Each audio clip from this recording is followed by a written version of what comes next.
Na sai sai ke gwechi. Obona na bi wo bia na abone to tu ana kan gara. Uru di na sai sai. Edi go marketing research dey be na dey ra ba chozu afro size. So ndo go kan fro.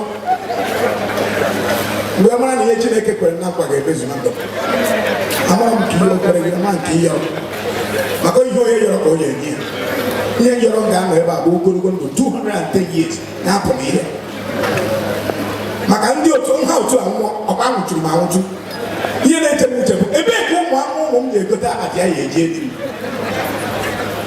maka anwụ agoro akpati saizi nwere nne m ụkọchukwu kwuru okwu chukwu si aja na aja ntụbara ntụzụzụrụ arụzụzụ ma nwa nderego akpati ahụ papa anyị ọha kpanya aga aha si were die ebie ya onye buru akpati ahụ kpata onye ụkwụ na-atụ si were ebie ya achọta mmadụ egwu binata mmadụ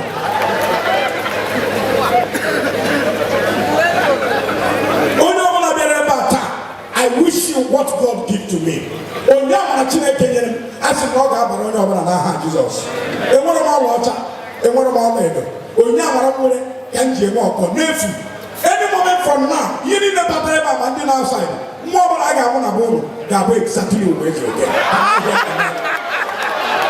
Can I hear amen?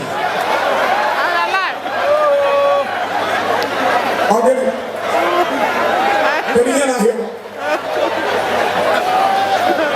Now no God forbid. Now no back to sender. Ụfọdụ si Holy Ghost fire. Ụfọdụ si back to sender. Ọ na nwa mgbe ka mara isi akpụ ka ọ na agụba adịrọ nkọ. Agụba adịrọ nkọ. Ọba dị m mma.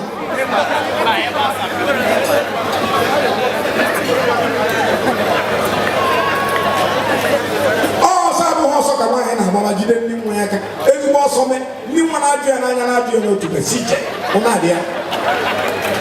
Mana mgbe ọ bụla nri jụrụ ebe a kịta achọghị m ofu nwaanyị jụọ onye kedu ebe onye nwa Amerịka bụ ọ batara ebe a ka ndị nyụọ nke m. Ihe mere na m akpụghị iyeri ntị bụ na mbọ ebe ọ na-ege maka nwaanyị ọ bụla akpụghị iyeri ntị gịnị ka ọ bụ ọ na-ege ọrịa. Ihe m chọrọ ime ka ụmụ mara abụ ihe dị n'olu dị n'Igbo anything woman do man can do it better. Mana language anything man do woman can do it better bụ asị edebere gị bọtụrụ sị gị ya ma megide anya very common thing. Boy, ndị na-agba bọọlụ. They are Arsenal and Chelsea. Onye yi red. They are Arsenal. Onye yi blue. They are Chelsea. Onye nke anyị ilo na-agbagharị onye. They are all free. Nke agbakọta ọ ga-agba. They are all coach in the Arsenal. I have Arsenal winger. So nke ọzọ ga-awụzi ndị Chelsea winger na coach ndị Chelsea. This is our Chelsea winger all Mourinho. Let's go. Mori agbalisha wo. Olole ka na-agba masị 0-0. Ya jụọ onye nwe 0. Macross ọ ka mmemme mere ya chụm na azụ. Boy, na-agbara m ọsọ. Si ya mba. Enwere bọọlụ a na-agba 0-0 coach nwa ahụ ati baka na baka enye go.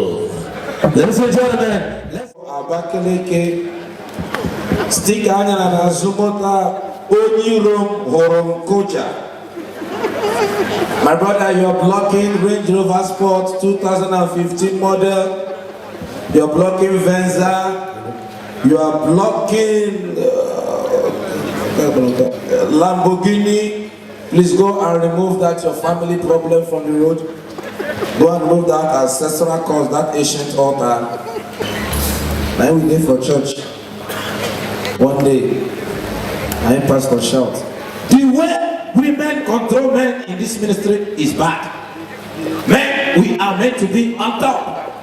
If you know that your wife controls you in this house, stand up. Every man will be there stand. Only one man will not stand. As the man sit down, pastor happy. Yes, we still have men. Men of virtue, men of honor, as they near the man. One congregate them say, na man. And the man tell pastor, I beg you, my wife, say make I don't stand up.